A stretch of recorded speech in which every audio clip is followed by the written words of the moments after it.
I love you. I love you too. We all want everlasting love, but some relationships have an expiration date. What fury lurks inside this tomboy?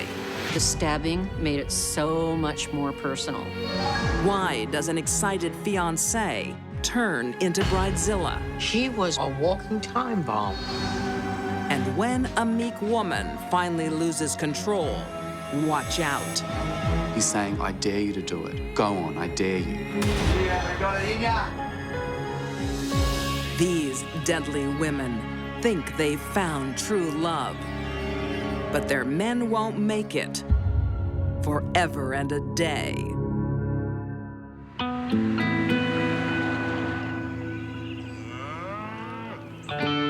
The tiny farm community of Colbert, Georgia.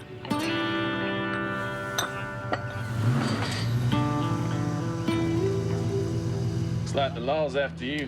Lucky me. 38-year-old weightlifter Doug Benton doesn't mind a brush with the law. His new girlfriend is Deputy Sheriff 35-year-old Tracy Fortson. Tracy's personal license plate was too tough to. That's how Tracy wanted to be seen by others, as a toughie. Like to meet the new lady in my life. Hell, I thought you were here to take him away. I will if you don't behave. She was into motorbike riding, she was into hunting, and she was into weightlifting. Y'all ladies ready for a real workout? The perfect woman for Doug. He was big into weightlifting and operated his own business of welding. Doug was a bodybuilder and an outdoorsman. That was a good fit for Tracy.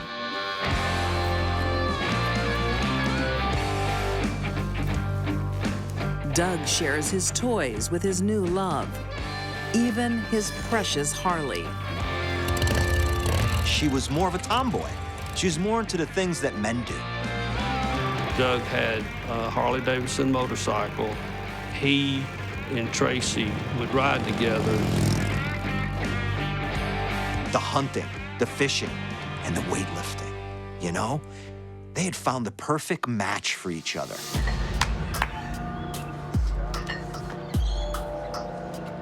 There's just one thing Tracy wants to change. Are you okay? I could do with some help if you could drag yourself away from your buddy. It was like Tracy wanted him just to herself and didn't want him to associate with his friends. What's wrong with you? I thought we were spending some time together. Hey, it's fine. I should get going anyway. You know, love at first sight, though, quickly turns into arguing at any chance they got. Oh, hey, Joe. No, it's okay, Doug. I'll catch you later.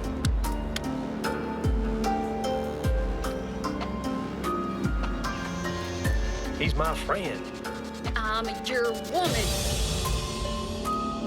After he hooked up with Tracy and his friends got to know her, they stopped coming over. In February 2000, Tracy finds a way to be by Doug's side day and night. She quits the police force and starts working in Doug's welding business. Get him here now.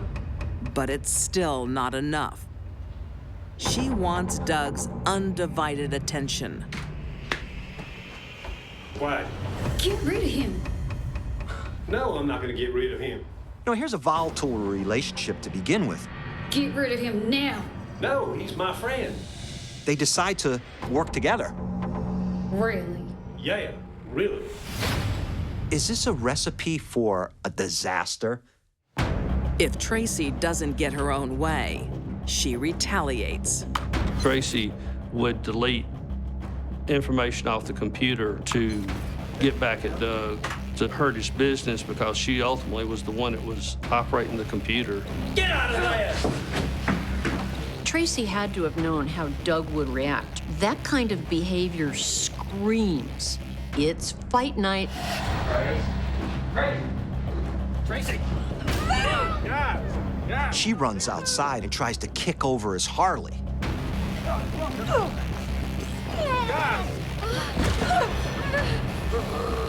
You don't do that to a man's bike. Doug gets really, really angry with her. I'll do better than that. The situation escalates to a dangerous new level. Doug knew that she kept a gun in her truck. You come out of that car with a gun, there's gonna be trouble. This relationship is like a powder keg with sparks flying. There's two guns involved.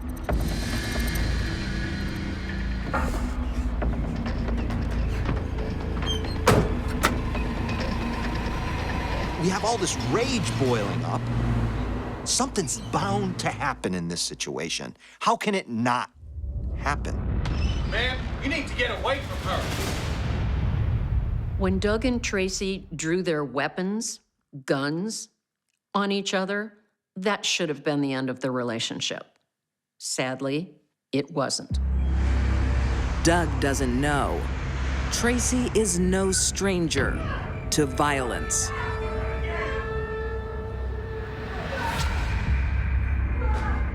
Tracy Fortson loved men. She also loved to beat them up. Tracy hit one of her previous boyfriends with a baseball bat. Tracy Fortson didn't see a romantic relationship between two people as a union of souls as much as she did an opportunity for her own destruction derby. After being together for 8 months, Doug's over her wild ways. Ellen? I'm coming over. I just want to talk. No, Tracy, you're not. I just want to talk. No, Tracy. It's over. He calls it quits.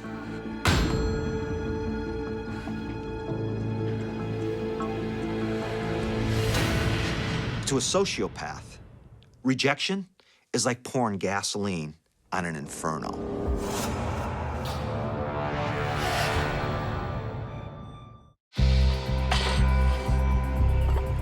Colbert, Georgia, when 38-year-old Doug Benton breaks up with his girlfriend, Tracy Fortson.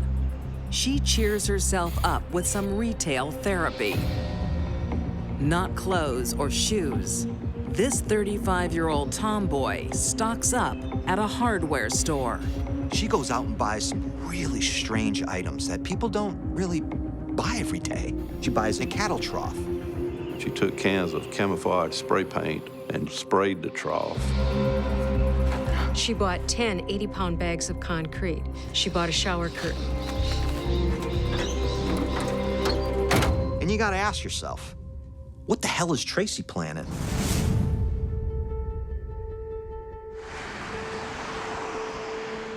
On June 4th, 2000, Tracy's ready to see Doug one more time.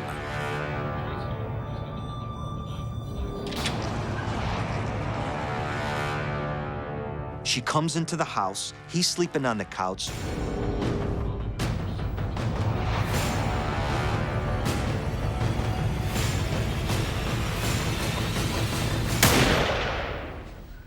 She shoots him in the head with a .22. But Doug isn't dead, just defenseless. He'd be bleeding from the top of his head where the bullet entered. He would be inhaling blood into his lungs. It would take him minutes to stop breathing.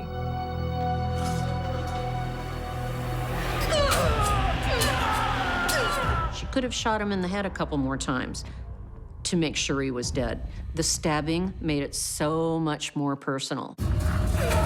She stabbed him in the buttock, in the abdomen, and in the leg. Since his heart is still beating, all of those wounds would continue to bleed. Doug finally succumbs to his injuries. Now Tracy, the police officer, goes into action to cover her tracks. She wraps Doug's body in 2 shower curtains. Tracy always prided herself that she was a tough chick. Well, man, I believe her now because we have this 220 to 250 pound man. And here's this woman dragging it. Boy, was she strong. She was used to throwing carcasses of animals around. She was a deer hunter. She had done all of this. This was not unfamiliar to her. Tracy has it all planned. She builds a tomb for her ex. She then took bags of cement, poured over the top of him in the trough,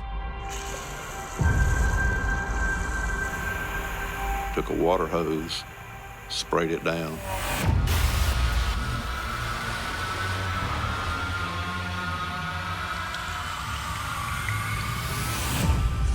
She puts peat moss on the top, and then she sits around and she waits for it all to dry.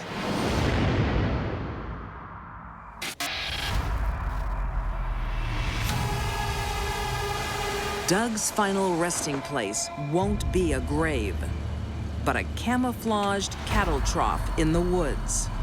She has this body in the cattle trough, and she hooks a rope up to it, and then she just drives off to pull it off the back. Bang! She was familiar with the area up under some trees out of the way that she thought would not be discovered. Tracy's method of getting rid of Doug's body was extremely difficult and physically demanding. Why she did that probably has to do with how she saw herself. She's a big, tough, strong woman. So why not? The final piece of her complicated plan is to explain Doug's disappearance. She parks his truck outside his friend's house. His truck was found at a friend's house with a note taped on the window that said, "I've gone out of town, don't bother looking for me." Tracy's camouflage proves pathetic. It's easily spotted by the first person that comes across it 2 weeks later. And it smells. He's thinking, that's a smell that only can mean one thing: a dead man. He calls the cops. And you know what? The dominoes begin to fall.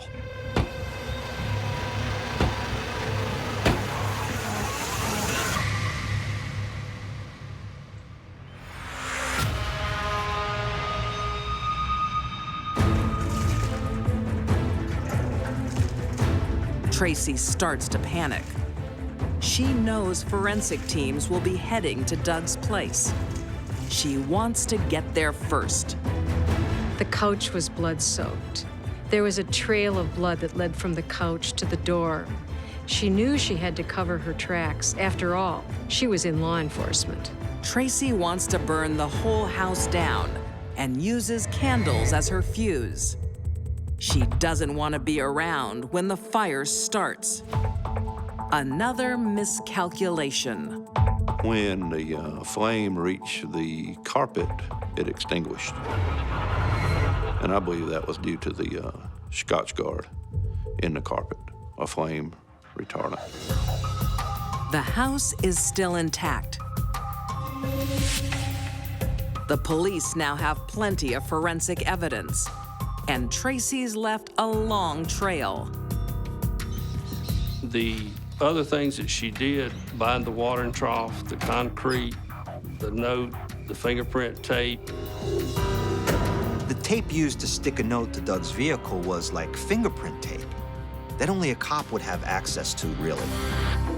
And then the latex gloves that Tracy used are found inside her house.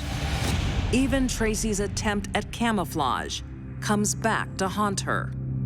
What cops find on the cattle trough is this spray-painted design of like an army camouflage type of thing.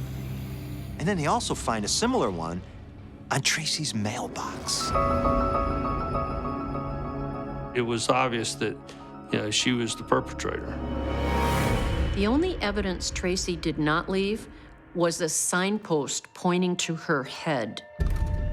In March 2004, Tracy Fortson is convicted of malice murder and sentenced to life in prison. It seemed like she was just an upset lover that saw a relationship that she didn't want to lose go away. I just want to talk. It's over. It seemed like she just couldn't accept it. Tracy Fortson wanted total control. When Doug dumped her, he sowed the seeds of revenge and paid the ultimate price. There was a tremendous amount of effort and planning put into this murder. Tracy didn't snap. Tracy had wanted Doug dead for quite a while.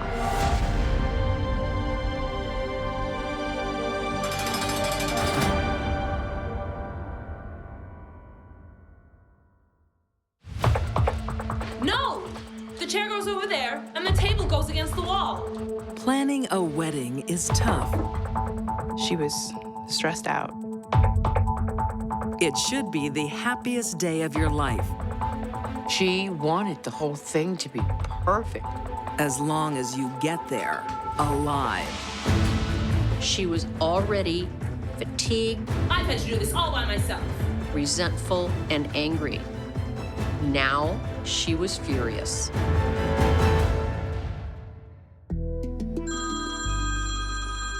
When your boyfriend lives across the country, a relationship is hard. Hello.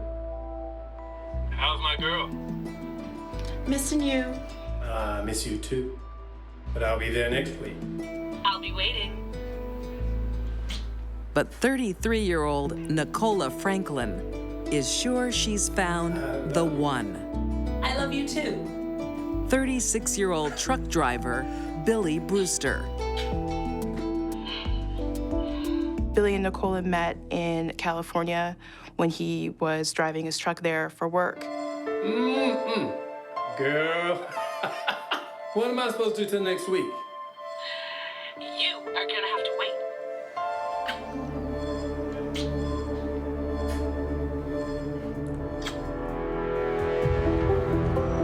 They live miles apart. She is in California, Billy in Pennsylvania. So Nicola makes the big move. Nicola left California, where she had grew up her whole life, and moved to Whitehall, Pennsylvania. She left her extended family, left her mother. So it was a big move for her. Girl, it ain't cold. What you talking about? Come on. It is if you're a California girl. And it's a big change for their children. Nicola had a child from a previous relationship, and Billy had a child from a previous relationship. They seem to get along. Oh, we're so blessed. Her son, his son, and they all lived under one roof. The families blend perfectly. It looked like a very good match. Billy was ready to adopt Nicola's boy. He wanted them to be a complete, nice family together. The future looked very positive. Their family is complete when they have a baby of their own. He's gonna be a football player. BJ, the linebacker. Everybody thought Billy and Nicola had a great relationship. They seemed to be happy. There's just one little problem. He would come home from work, he would consume alcohol to a point that would make him angry and disrespectful to her. And I walked up to him and man, why are you living on my truck? What's wrong with you? You've had enough. Oh, give me a break. Nicola said that their relationship was good, and the only time that they had troubles was when Billy drank too much. If you don't stop drinking, I'm gonna leave you. Nicola puts her foot down. Okay, I'm going to bed. Billy has to decide between his drinking and his future. He had scaled back his drinking, and they were doing well. He was willing to do what needed to be done to support a family.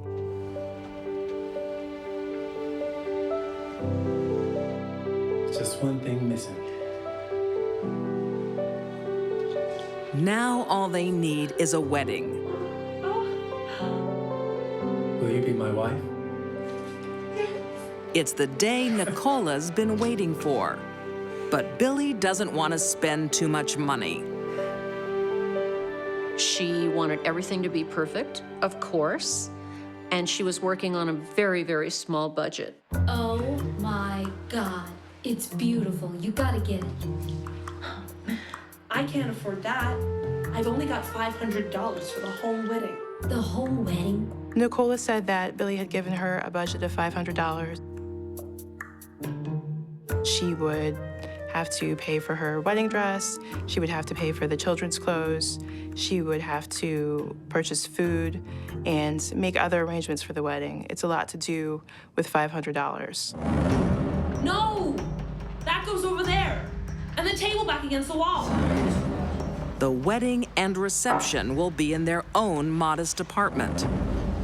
Right against the wall! Nicola does all the preparations herself, while truck driver Billy's on the road. Nicola was fretting about everything, about sandwiches not being right, and her hair not being right, and her dress not being right.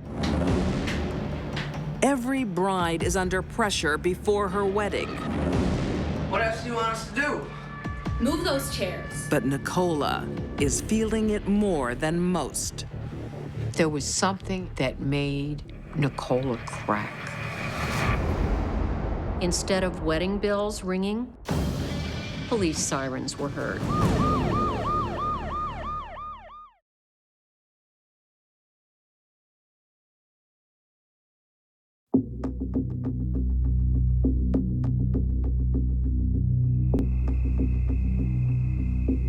Whitehall, Pennsylvania. In the days leading up to her wedding in August 2012, Nicola Franklin is feeling the pressure. Nicola wasn't in the best state of mind and physical condition leading up to the wedding. She had not slept much in 4 days.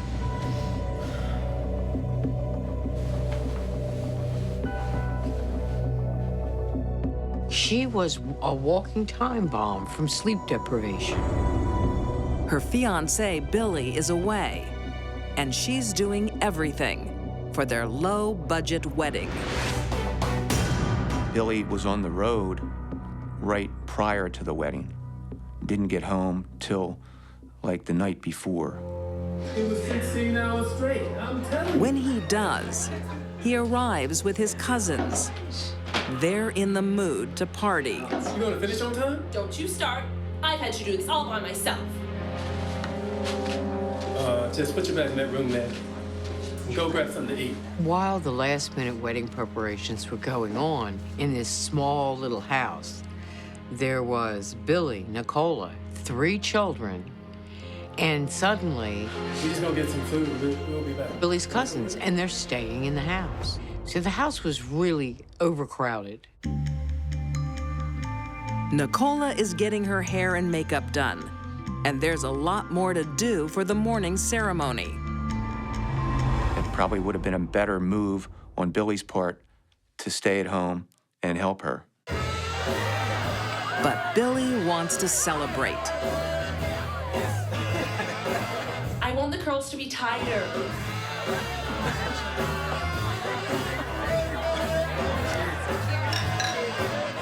They stopped at a strip club for a while, and they were out drinking and carrying on and just having sort of an impromptu bachelor party.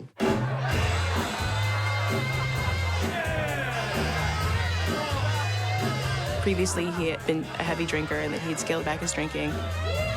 Some of the behavior that he had exhibited in the past resumed that night.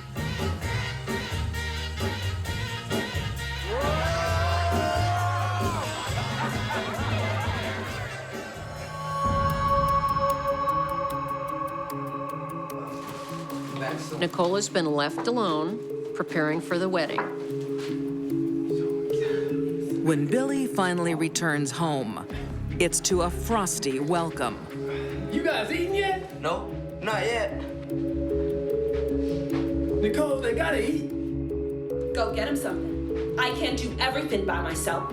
Billy and his cousins come home and everybody's too drunk to drive, but Billy wants food. Well, you're gonna have to drive with him. That leaves Nicola.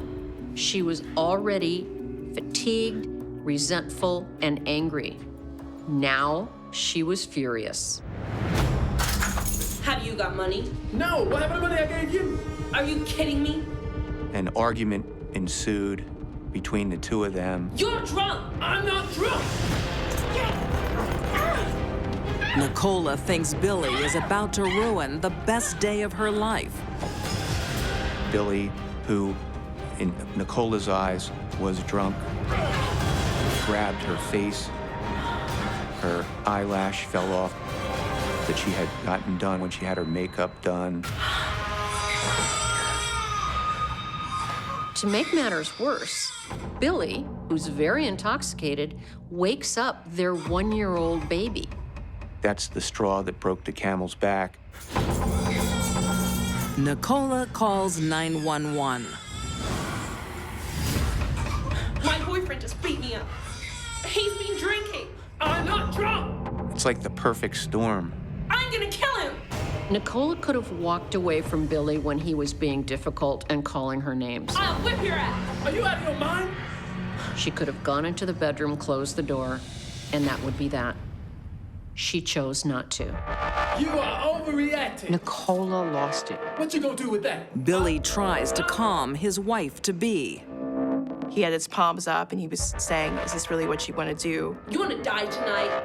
Say what? I said you're gonna die tonight.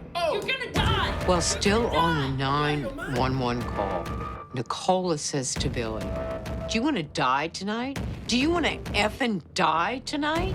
You're gonna die. Do you hear me? Are you out of your She mind? ceased being the loving bride-to-be of Billy. Put the knife down. Better get out of my way or I'll stab you too. Put the knife down. And suddenly, she was this shrew-like avenging spirit, Are you out of your mind? lashing out at him.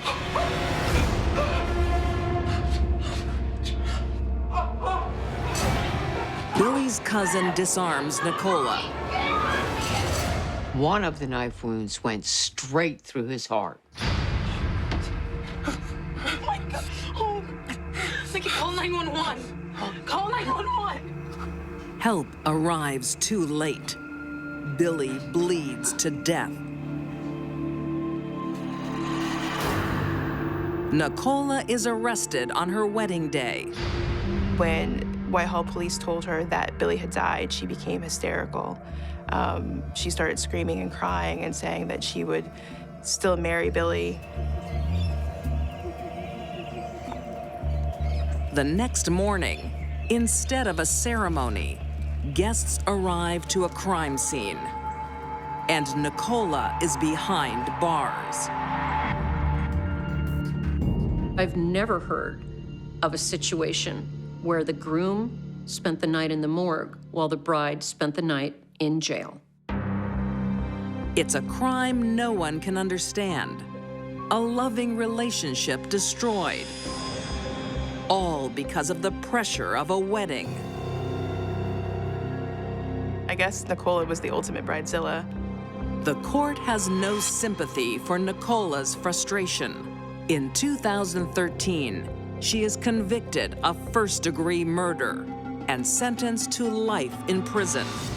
The prosecutor said, you have a bad day, you go home and you regroup. You don't have a bad day and kill someone to make yourself feel better.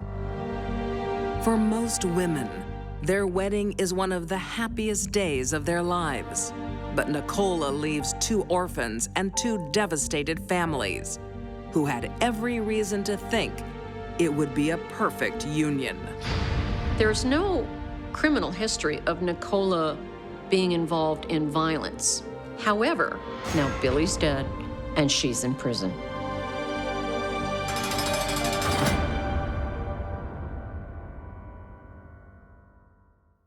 Next, Maybe the fish will like it.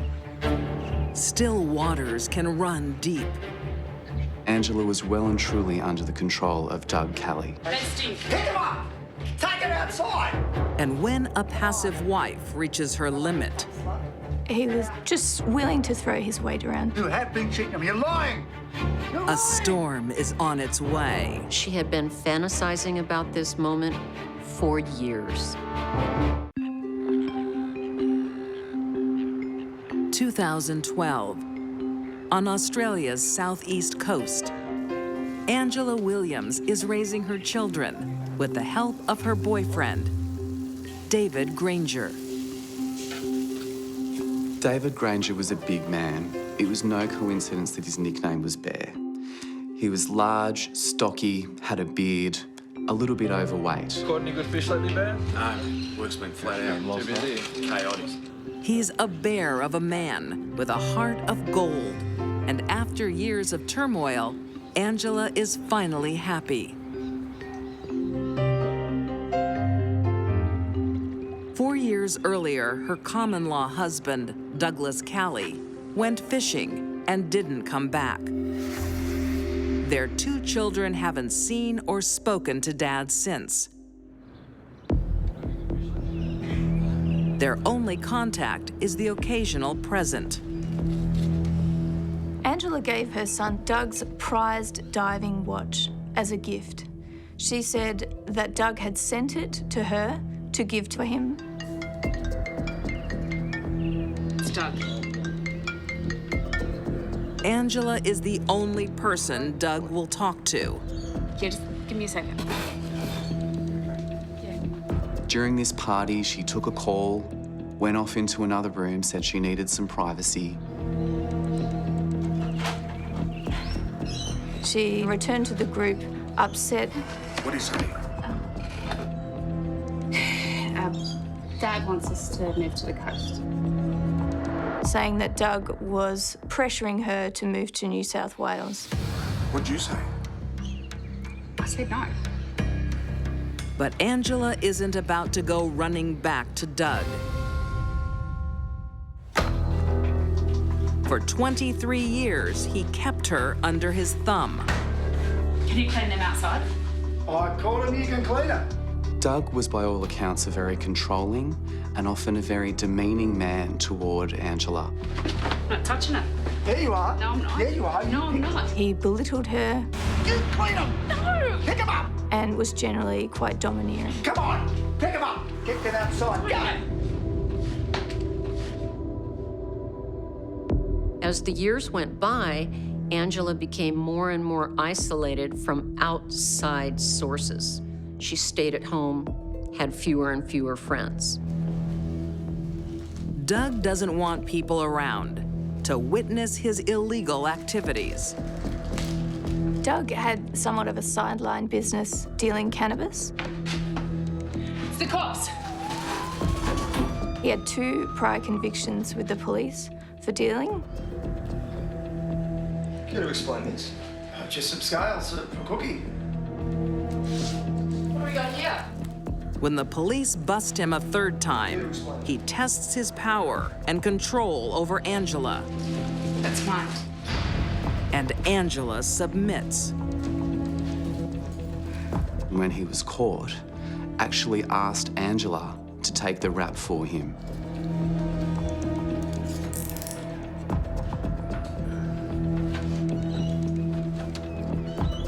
Doug's dominance and control over Angela knew no boundaries. He actually got her to take the rap for a drug conviction. She escapes a jail sentence. But life isn't easy. There's always one shoulder Angela can lean on. David's. He's Doug's best friend. They used to go fishing together 2, 3, 4 times a week. And by all accounts, were very close. It's not unusual for battered wives to become emotionally close to a friend of their abuser, whoever is close by, any port in the storm. When Doug leaves her in July 2008, it's David that Angela turns to. Angela turns up to David's house. She's in an absolute state. She's crying, she's overwhelmed. It's Doug. He's gone. Where'd he go? He left me. She tells David that Doug's left her. It's all right, it's all right. She poured her heart out, how upset she was that Doug had left her. Can me and the kids stay here? Of course. Can we? Of course you can. No problem. She sent word to the children's school that they should come back to David Granger's place. It doesn't take long for Angela to move on. Within weeks, Angela and David begin to form a romantic relationship. The two fell in love and began spending a lot of time together. She seems to have found her Prince Charming. She'd settled into her new life, and she was happy. But there's no fairy godmother in this tale. Angela has a dark secret. And she's the only one that knew it.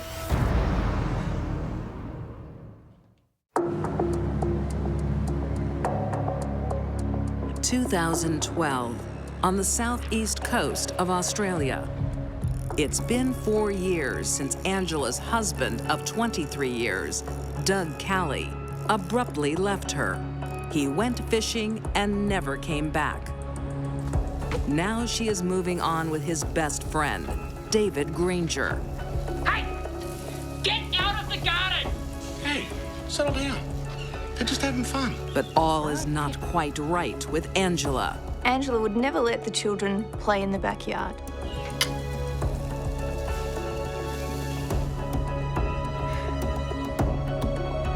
It turns out Doug's family hasn't heard from him either. The coppers keep asking me where Doug is. Do you know?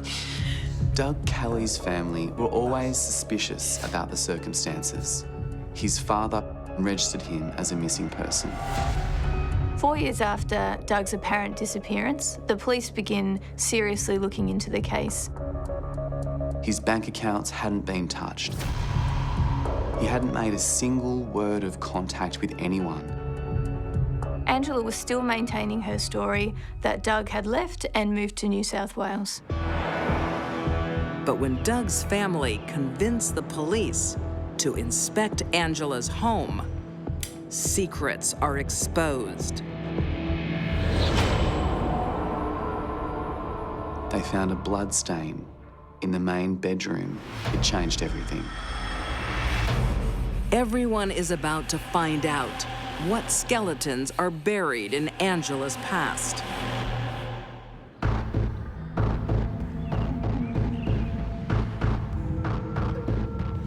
July 2008. Where you been? You been in Bears, haven't you? Doug confronts Angela. He's jealous of her relationship with his friend, David.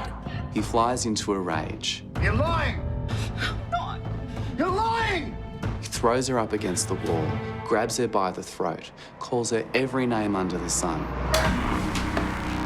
In the master bedroom, there were a collection of tools behind the bedroom door. Ah, you gonna hit me with that, are ya? Yeah? You haven't got it in ya. Angela picks up a pickaxe. Doug's goading her. Come on, hit me with it! He's saying, I dare you to do it. Go on, I dare you. You haven't got it in ya, have ya? Hey? He saw her pick it up, and he said, go ahead and use it, but he didn't think she would.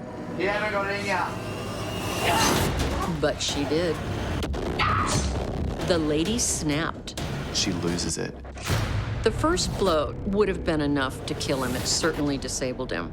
But that wasn't enough for Angela to vent 23 years of pent-up rage. She had been fantasizing about this moment for years. Doug's injuries are horrendous. Angela struck Doug 16 times, causing 8 skull fractures, mostly to the back of the head. He dies quickly and within minutes. Angela stood for hours staring at Doug's body. I think she wanted to make sure he was dead.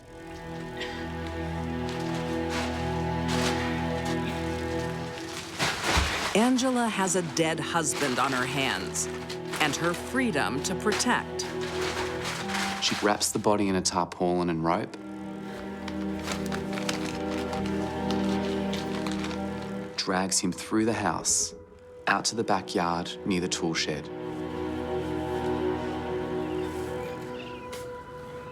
Buries it in a shallow grave in the backyard. There was a lot of determination there. She knew what she had to do and she did it. And then the cover-up starts.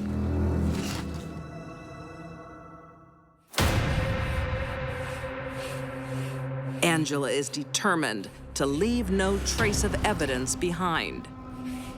After burying the body, Angela returns to the house. She takes the bloodied sheets and disposes of them, and the bloodied mattress. She cleans the blood off the floor and leaves the house.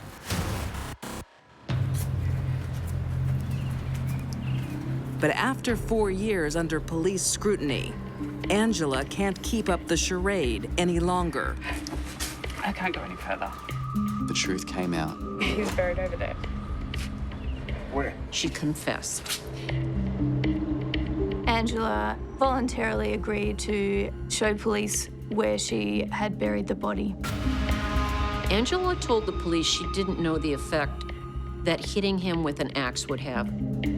One doesn't pick up a heavy object and swing it at someone's head unless they intend to do harm.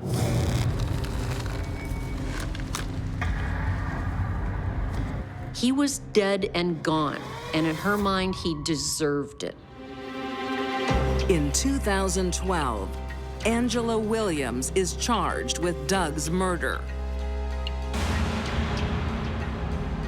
At her trial 2 years later, she pleads not guilty, claiming self-defense. The jury accepted that Angela had been abused both verbally and physically. Angela is convicted of the lesser charge of defensive homicide and sentenced to 8 years in prison. Angela is a simple woman who was in a very complex situation. And she reacted the only way she knew how after 23 years of being pushed. When Angela killed Doug, she punished him. She punished him to death.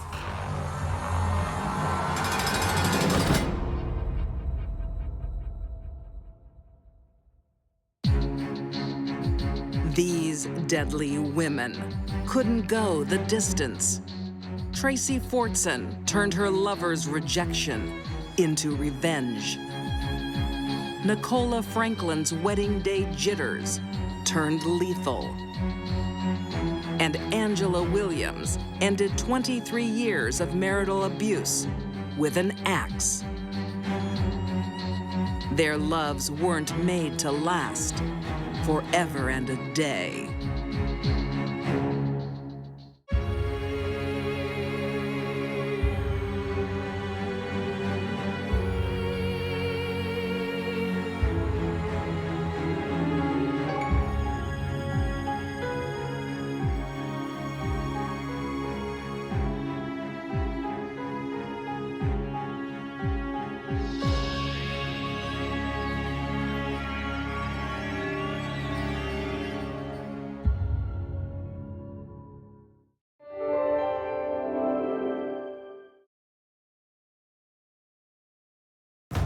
A woman should be proud of being strong. We're looking at a tough-ass chick. Get in here now! Even demanding. The relationship was stormy and rocky. But not of being lethal. Tracy had a need to be violent. For her, that was foreplay.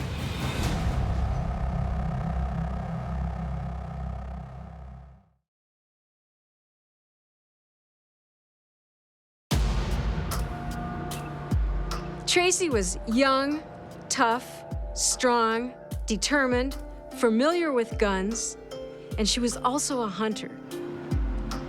Here's a woman who, had deer heads around her house, She bagged all kinds of bucks, right? Turkeys and other creatures.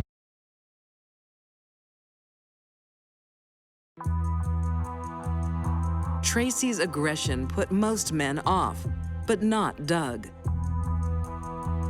Doug's friends, when they first meet Tracy, they look at her and they could tell right away. This person, she's a beacon of trouble. It was oozing out of her pores that she was trouble, and they could smell it. Jackson County Sheriff Clayton Lowe believes the reason could be more simple. The only reason I can think of that she was so aggressive toward men that she was around is just meanness or a serious temper issue.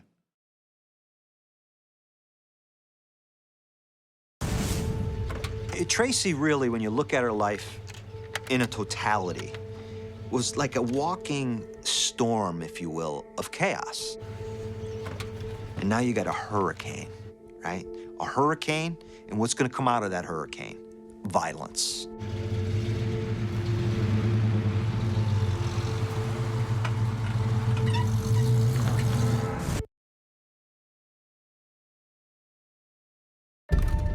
Some investigators also think Tracy was angry over a motorcycle dispute with Doug. He sold the motorcycle and didn't give her the money. And she thought that she should have gotten the money for the motorcycle, and she didn't. That's when the incident occurred. Don't you ever hit me again. She shot him because he had said he didn't want to see her anymore. He had rejected her. Energy in motion is strong emotion. She was so furious, she decided to take his life.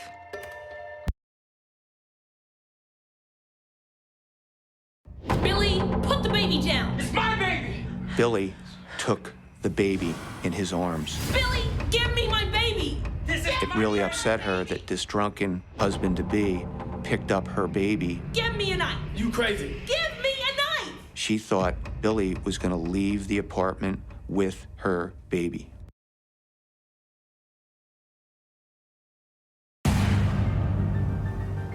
Journalist Precious Petty is close to the case and has some sympathy for Nicola Franklin. I think Nicola snapped. I don't know if it was the stress of the wedding.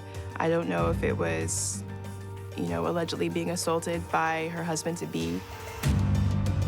I don't think Billy knew that Nicola was going to kill him or that it ever crossed his mind before he got stabbed that night. And I think that she felt disrespected, and I think that she took all of that anger and frustration out on Billy that night.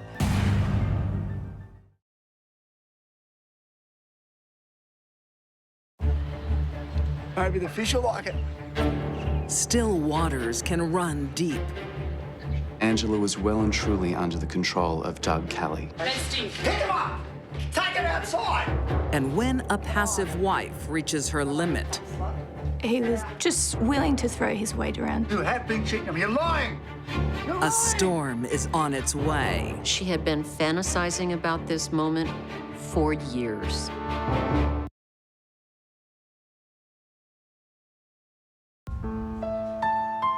But her tragic childhood makes moving forward difficult. Angela was 8 years old, and tragically, her older brother, Vincent, with whom she was very, very close, drowned. Angela listened to him crying and calling for help. That must have been an immensely traumatizing experience for Angela. It isn't her only heartbreak. A decade later, her other brother is killed in a motorcycle accident. Angela had two brothers, and they both died in traumatic accidents. The fact that Angela suffered severe losses due to trauma before she was an adult resulted in her having chronic depression and anxiety, also known as PTSD.